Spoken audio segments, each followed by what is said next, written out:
Para sa headlines, weather forecast.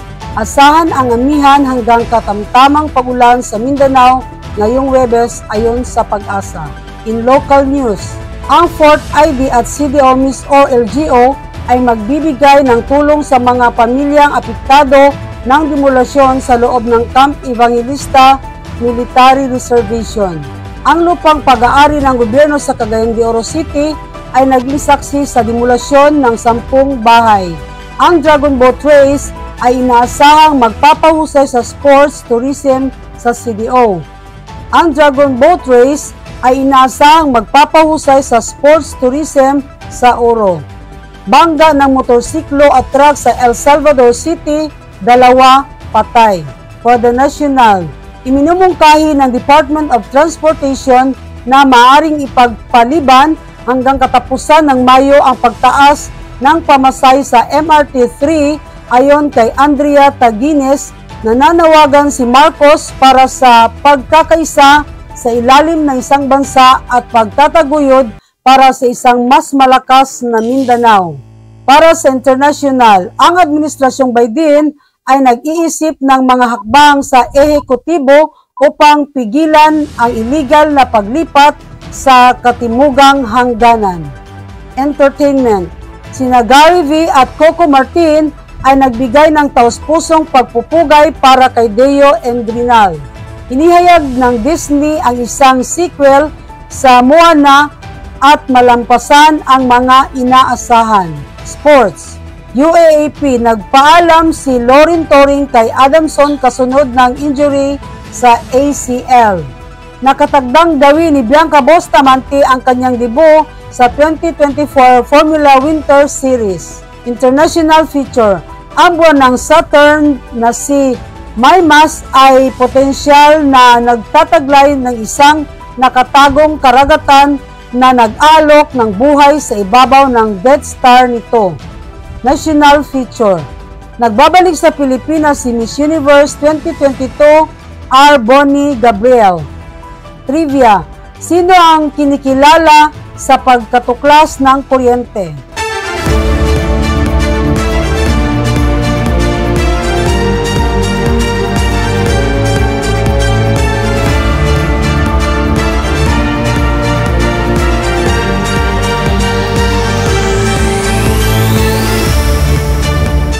Good morning Philippines, magandang umaga Luzon, Visayas at Mindanao. Ngayon ay Martes, February 13, 2024. Ako ang iyong tagapagbalita, Tina Gallego.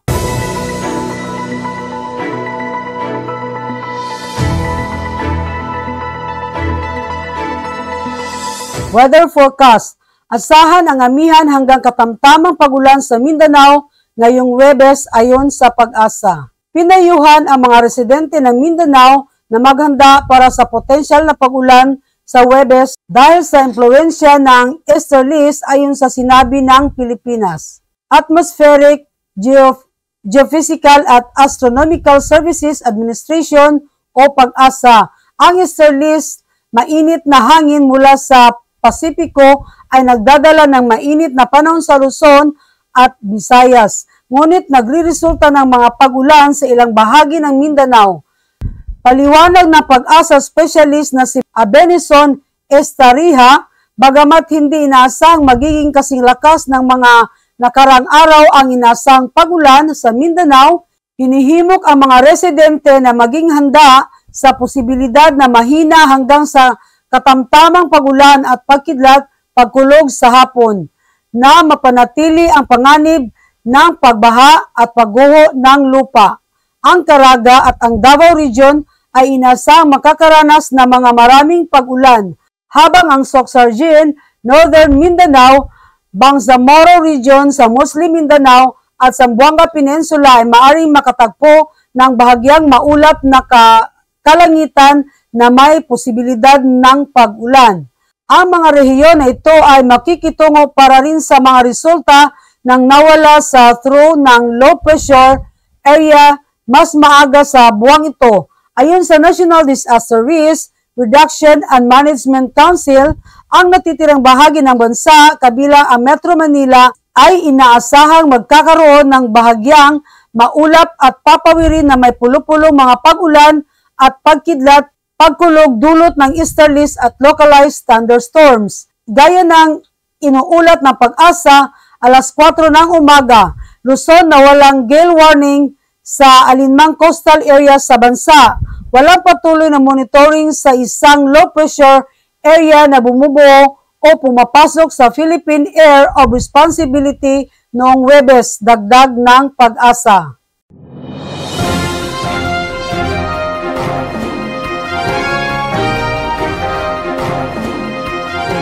For the local news, ang Fort ID at CDO MIS or LGO ay magbibigay ng tulong sa mga pamilyang apektado ng demolasyon sa loob ng Camp Evangelista Military Reservation.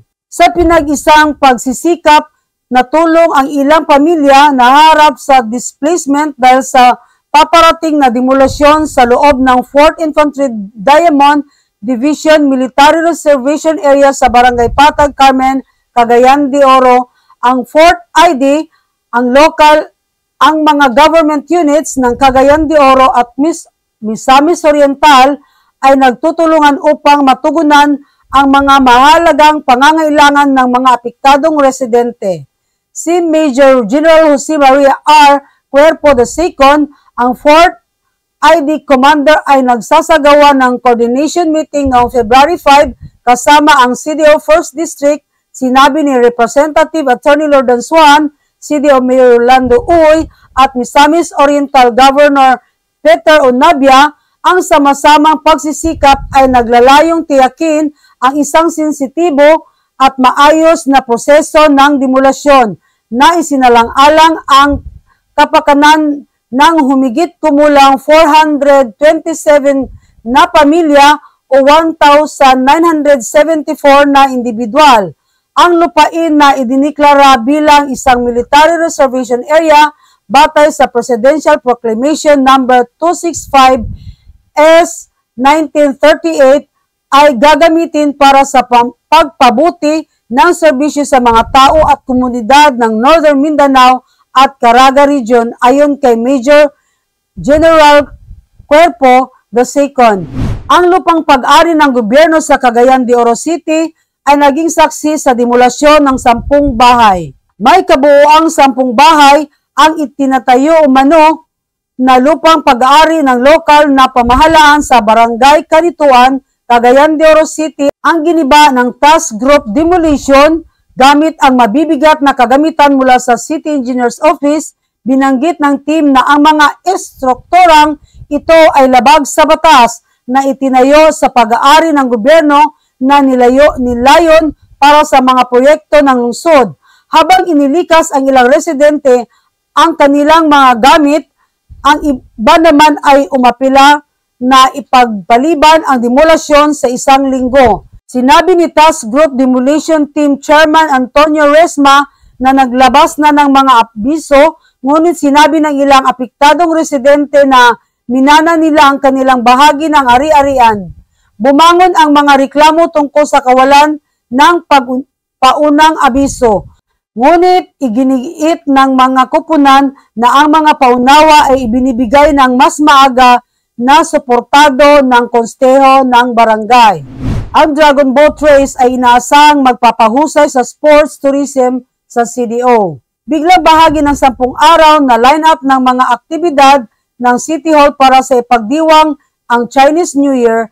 Ang 2 araw na second Mayor's Cup Spring Festival Dragon Boat Competition ay inaasahang magpapahusay sa sports tourism sa Cagayan de Oro City. Sa isang press briefing na inorganisa ng City Information Office, binanggit ni John Asuncion, Chief ng Oro Trade Investments Promotion Centers Oro TIPSI, na humigit kumulang 500 atleta mula sa buong bansa ang lalahok sa event na nagkakaschedule mula February 17 hanggang February 18. Binigyang diin ni Asuncion ang epekto sa ekonomiya. Ipinapaliwanag na ang mga koponan na may hiwalay na budget ay nag-aambag sa turismo sa palakasan at pamamagitan ng paggastos sa lungsod. Ang Dragon Boat Race ay magtatampok ng standard at half-boat categories, bilang ang 6 na karera na may iba't ibang cash prize. Binigyang din ni Asuncion ang potensyal na pagsulong ng ekonomiya na tinatansya ang konserbatibong kontribusyon na hindi bababa sa kalahating milyong piso sa lokal na ekonomiya para sa tagal at kaganapan. Bangga ng motorsiklo at truck sa El Salvador City, 2 ang patay.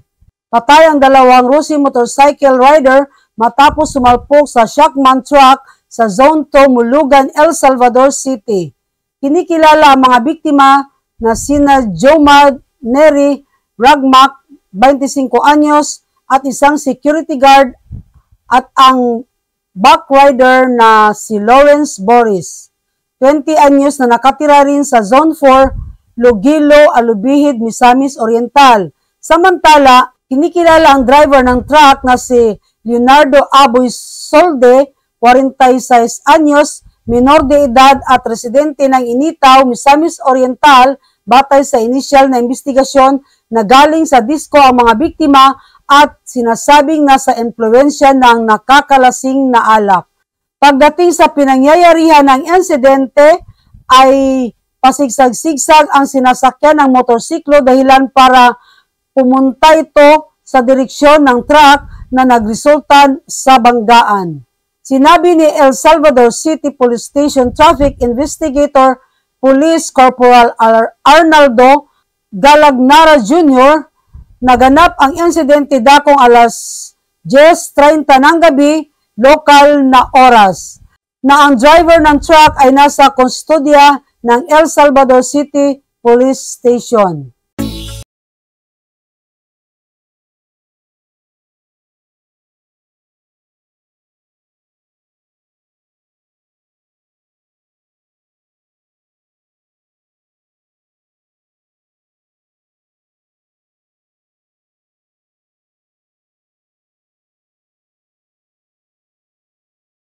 Good morning! Welcome to GoPro Philippines!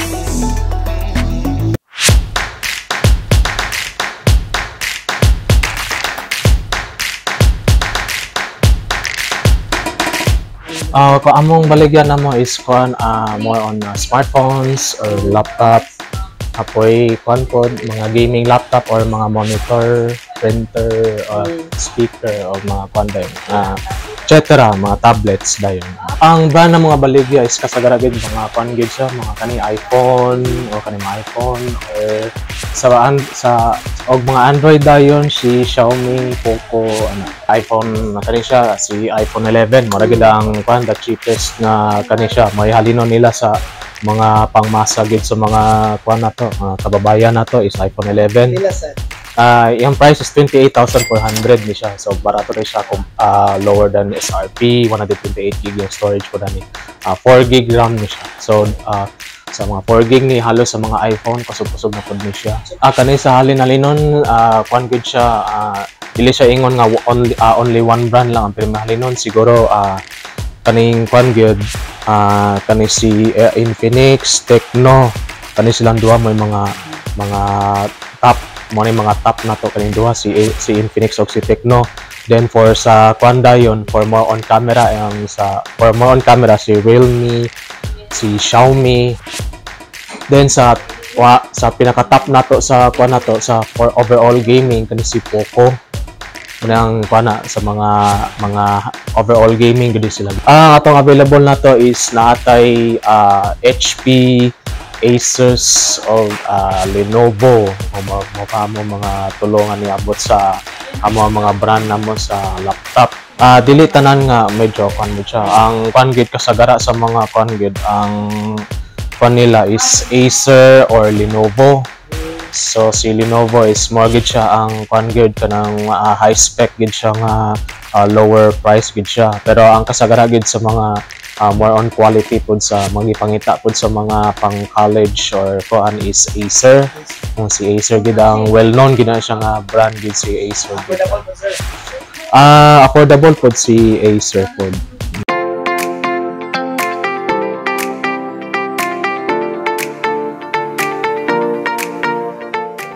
Si Bimbo nga barbak natay kung sa specs nato sir, natay specs nga sa Intel natay Core i3, Core i5. Nya kung sa AMD pod natay Athlon, natay 18 gyapon pinakaubos. Sunod Athlon ay day ng Ryzen 3. Mga sa Ryzen 3, Ryzen 5, Ryzen 7. Nasa sa Intel nasa tay i7. Natay kining board ring nga available Gigabyte o BioStar. Natay MSI, ASRock. Sa atong graphics card napunta kuan kining 4070 Ti, 4070 Ti o 4060 Ti. Ang price ani sir 61,000 ang 4070 Ti. 4060 Ti nasa 31,000 plus. Ang Galax nasa 13,000 ang katong iyang 1660. 8 gig na siya, 6 gig siya sir. Natay dire mga RAM available daghan, Panther ang available o Gramsta.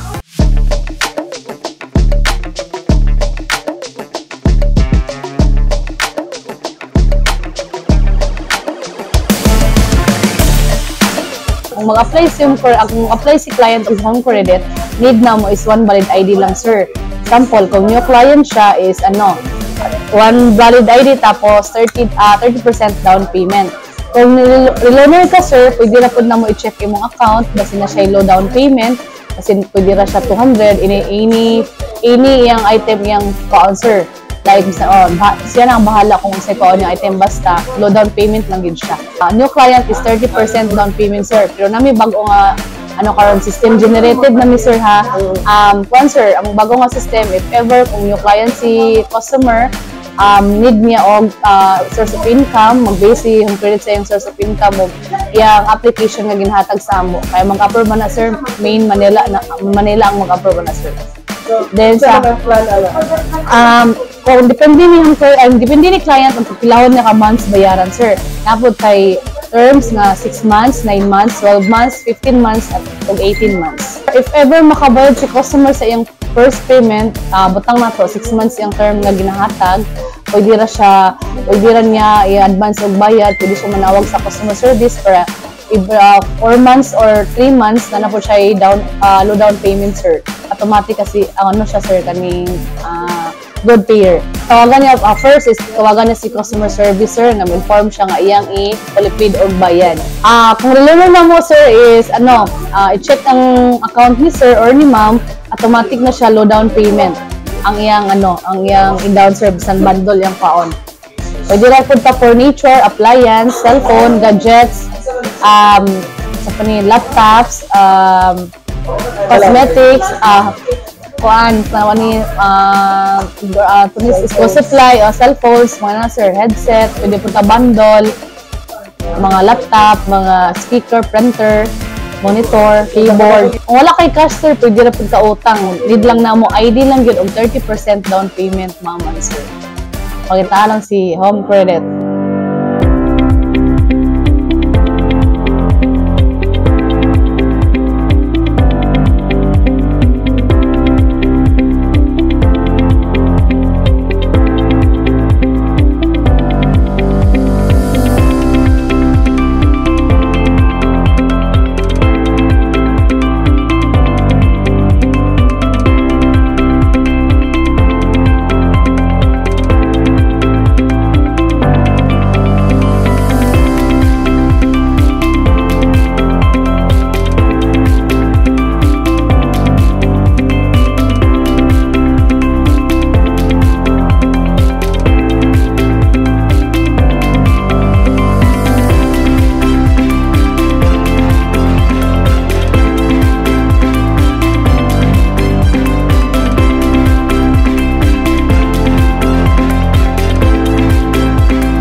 Para sa national news, iminumungkahi ng Department of Transportation na maaring ipagliban hanggang katapusan ng Mayo ang pagtaas ng pamasahe sa MRT3 ayon kay Andrea Taginis, Ang panukalang pagtaas ng pamasahe para sa MRT3 ay maaring maantala hanggang sa katapusan ng Abril o kalagitnaan ng Mayo, ayon kay Georgette Aquino, ang Department of Transportation o DOTR Assistant Secretary for Railways.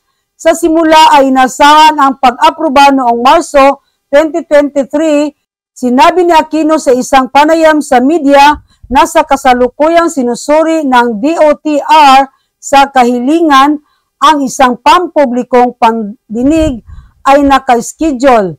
Kung maaprubahan ang pamunuan ng MRT3 ay naghangad ng 2.29 na nadagdag sa boarding fee at 0.25 kada kilometro. Binigyan din ni Aquino na ang pagsasaayos ng pamasahe na naglalayong tiyakin ang maayos na operasyon at regular na maintenance ay magiging mas abot kaysa mga air-conditioned bus. Ang isang mga commuter ay nagpahayag ng mga alalahanin tungkol sa potensyal na pagtaas na makakaapekto sa kanilang mga budget, habang ang iba ay sumusuporta kung ito ay humantong sa pinakamabuting mga serbisyo sa transportasyon.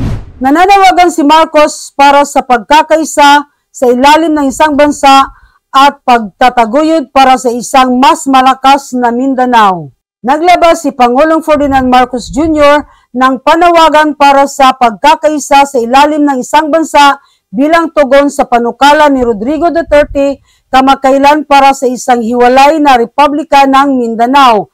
Binigyan din ni Marcos ang kahalagahan ng isang pagkakaisang bansa at binanggit ang pagiging hindi kumpleto ng bagong Pilipinas nang hindi kasama ang Bangsamoro sa pagsasalita sa ika-17 pulong ng National Government Bangsamoro Government Intergovernmental Relations Body o IGRB. Binigyan din ni Marcos ang kahalagahan ng isang mas malakas na Bangsamoro Autonomous Region in Muslim Mindanao o BAR-MM na nag-aambag sa isang mas malakas na Mindanao at sa huli ay isang mas malakas na Pilipinas.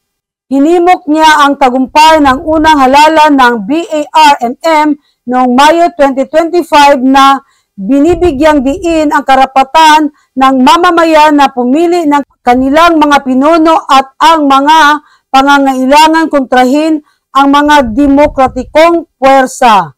Binigyang diin ni Marcos ang iba't ibang programa, kabilang ang pangako ni Japanese Prime Minister Fumio Kishida na 6.8 million para sa pagpapabuti ng network ng kalsada at mga operasyon sa pagtugon sa kalamidad sa BAR-MM. Ang rehiyon ay nakabuo ng makabuluhang pamumuhunan at mga oportunidad sa trabaho na nag-aambag sa pag-unlad at kapayapaan.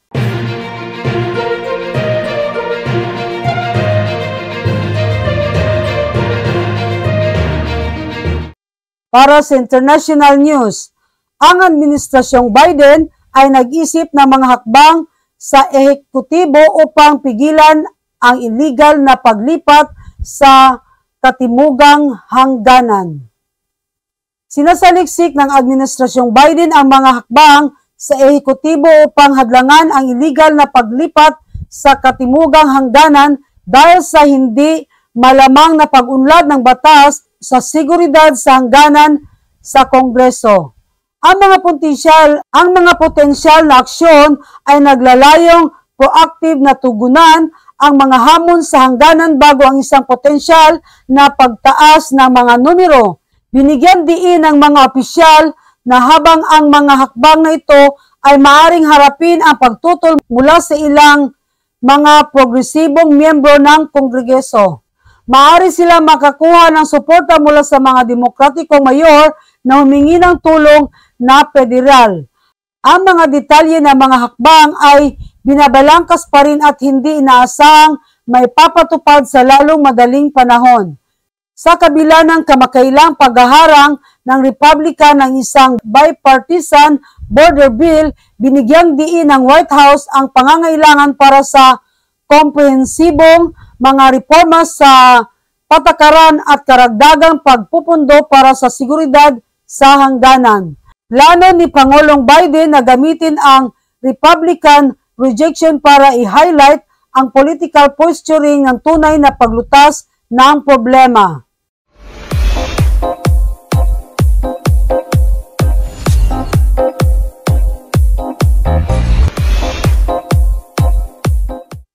Sina Gary Valenciano at Coco Martin ay nagbigay ng taus-pusong pagpupugay para kay Deo Endrinal.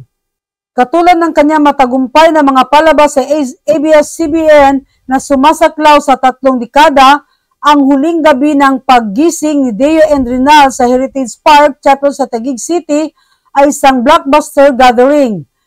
Nandoon ang mga kilalang tao, kasalukuyan at dating kapamilya staff at mga nakatrabaho sa ulo ng Dreamscape Entertainment.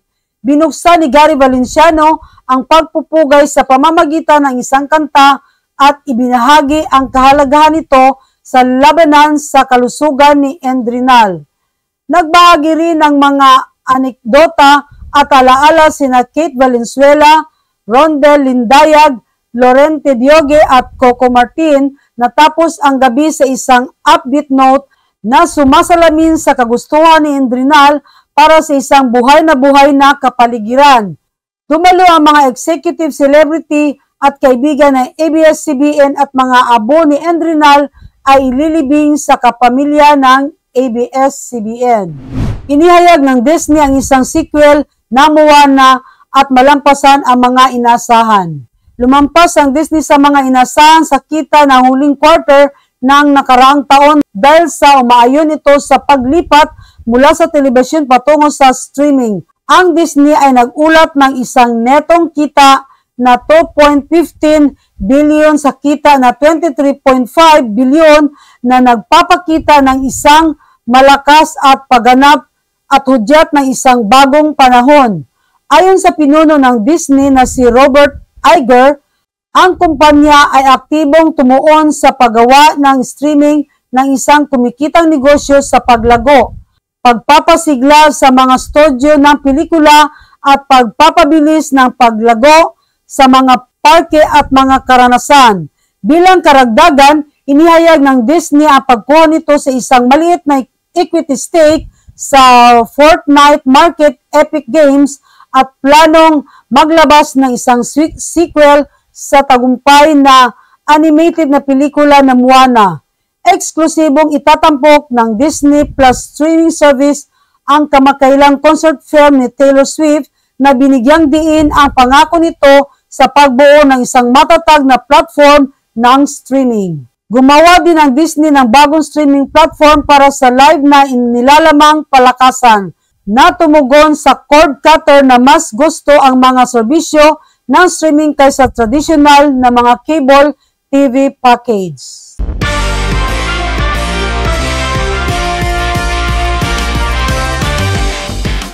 Para sa sports, UAAP nagpaalam si Lorin Toring kay Adamson kasunod ng injury sa ACL. Hindi sasali si Lorin Toring sa darating na UAAP Women's Volleyball Tournament para sa Adamson Universidad dahil sa anterior cruciate ligament o ACL tear gaya ng inihayag sa isang emosyonal na post sa Instagram. Sa kabila ng pagkabigo na hindi makapaglaro sa kanyang huling season sa UAP, nagpahayag ng pasalamat si Toring sa kanyang paglalakbay kasama ang kupunan at tinanggap na ang mga hindi inaasang pangyayari ay humantong sa desisyong ito. Binigyang diin niya ang kanyang pangako na suportahan ang kanyang mga kasamahan sa kupunan mula sa sidelines pagkatapos ng pinsala sa pagtatapos ng season.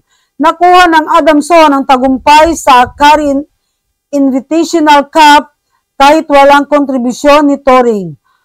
Ang middle blocker na gumanap ng mahalagang papel sa pagtapos ng Adamson sa ikatatlong pwesto sa UAAP Season 85 ay nagpaalam sa komunidad ng Adamson na nagpapahayag ng pagmamalaki bilang isang Vincentian student-athlete at nagpapasalamat sa universidad sa paghubog sa kanya.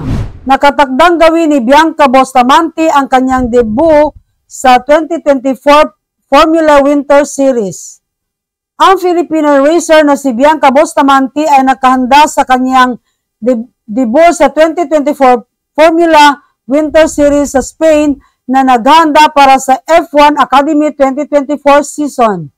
Kumakatawan sa GRS team, sasabak siya sa unang 3 sa 4 na round ng Championship Series na sinusubukan ang kanyang kakayanan laban sa mga kilalang F4 driver sa Europe. Nakipagtulungan ang 19 years old na driver sa racing driver Warren Hughes, ang kanyang coach mula sa McLaren Driver Development Program sa mga pagsubok sa pre-season. Ang debut race ni Bustamante ay naka-schedule sa Circuito de Jerez mula February 9 hanggang 11 na sinusundan ng mga round na Circuit Ricardo Tormo sa Ciudad del Motor de Aragon. Ang mga karera ng Formula Winter Series ay may stream sa opisyal na website sa YouTube account.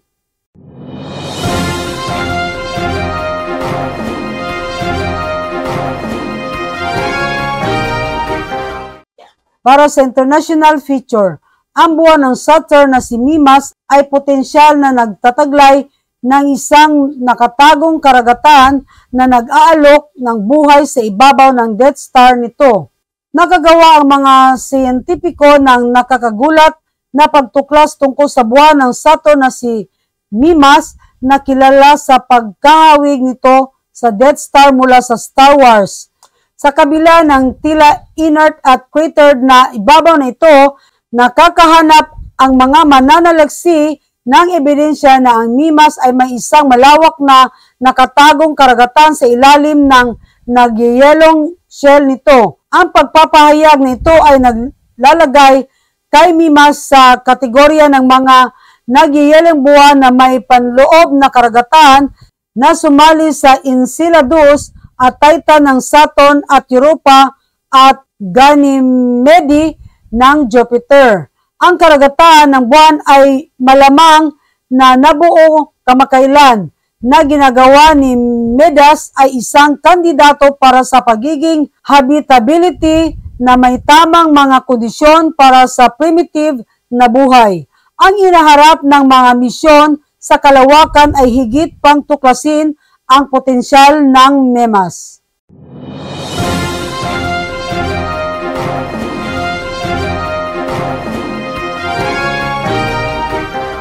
Para sa international feature, ang pagbabalik sa Pilipinas, si Miss Universe 2022, R. Bonnie Gabriel. Nagpahayag ng kagalakan si Miss Universe 2022, R. Bonnie Gabriel sa pagbabalik sa Pilipinas na tinutukoy ito bilang kanyang natural habitat mula nang dumating sa Maynila. Ibinahagi ng Filipino-American Beauty Queen ang mga sulyap sa kanyang pagbisita na naglalaro magkomento sa trapiko sa Maynila. Nagpakasawa din si Gabriel sa Filipino food, showcasing ensaymada, her favorite treat. Nakipag-ugnayan siya sa kanyang Instagram followers na naghahanap ng mga rekomendasyon para sa pinakamahusay na ensaymada sa Maynila. Ang ensaymada ay isang malambot at pastry na nilagyan ng mantikilya, asukal at gadgad na keso. Nauna nang binanggit ni Gabriel na kilala sa kanyang pagmamahal sa ensaymada na ginagantimpalaan ang sarili ng Filipino delicacy para sa kanyang pagsusumikap matapos manalo ng coronation ng Miss Universe noong 2022.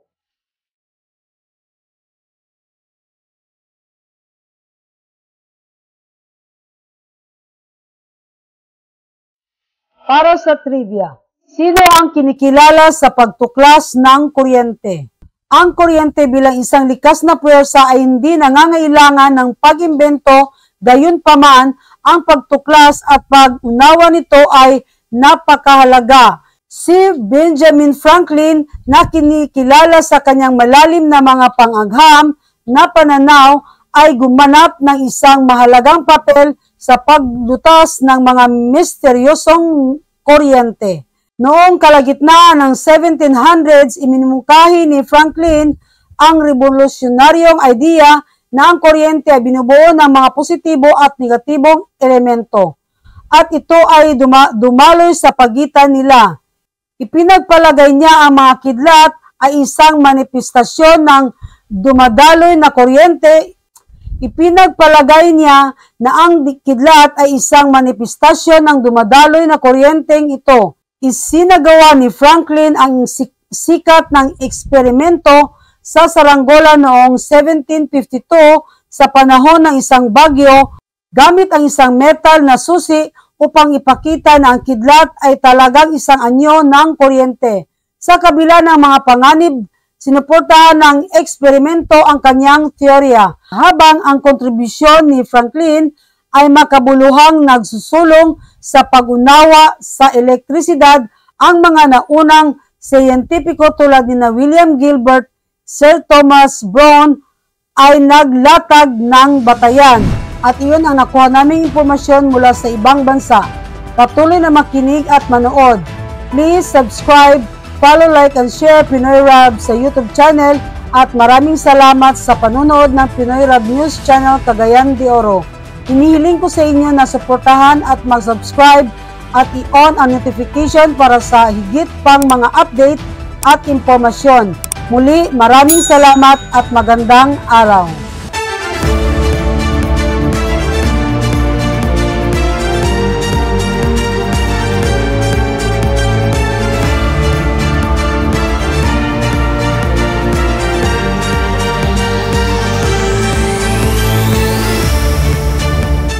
Mga kababayan, ang pambansang awit ng Pilipinas.